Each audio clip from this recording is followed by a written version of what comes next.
Все мы сегодня, наверное, впервые в жизни находимся на совершенно уникальном мероприятии, посвященном торжественному гашению лимитированной серии марок, приуроченной к 80-летию Победы в Великой Отечественной войне.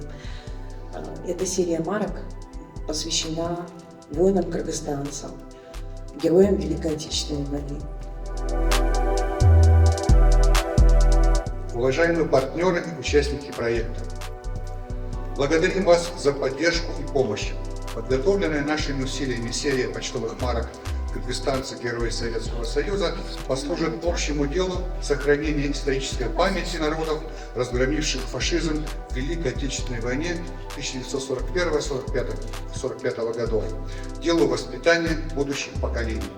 Генеральный директор российской газеты Павел Медовица, главный редактор Владислав Фронин.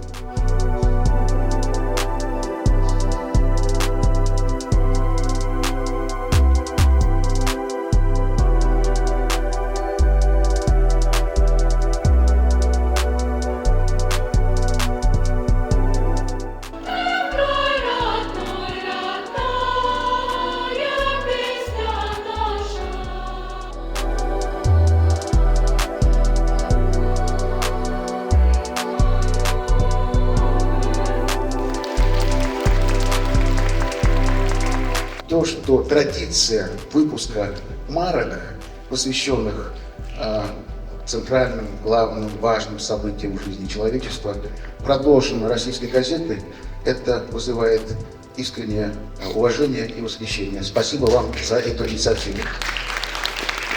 Я призываю студенчество, призываю наших сотрудников и уважаемых гостей чтить память, чтить традиции.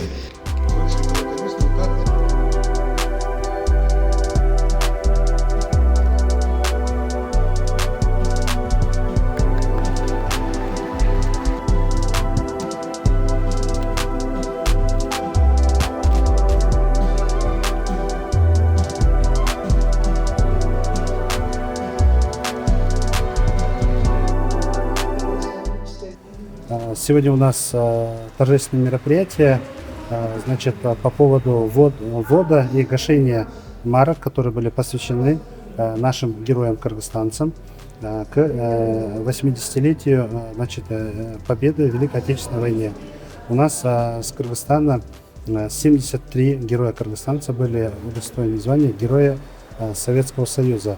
И сегодня, значит, ОАО «Кыргызпочта» также совместно с российской газетой выпустили коллекционные марки, которые увековечат, значит, подвиг наших героев.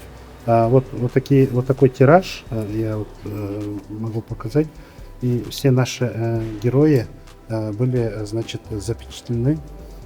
Это была проделана, на самом деле, очень большая работа, значит, команды российской газеты «Кыргызпочта», значит, именно вот в части архива, да, и это лишь маленький, я думаю, наш вклад в увековечение наших героев. Доносить правду во всей ее совокупности, только так. Не подвергаться искушению что-то приукрасить, что-то переписать, следовать точно тем событиям, которые были на самом деле.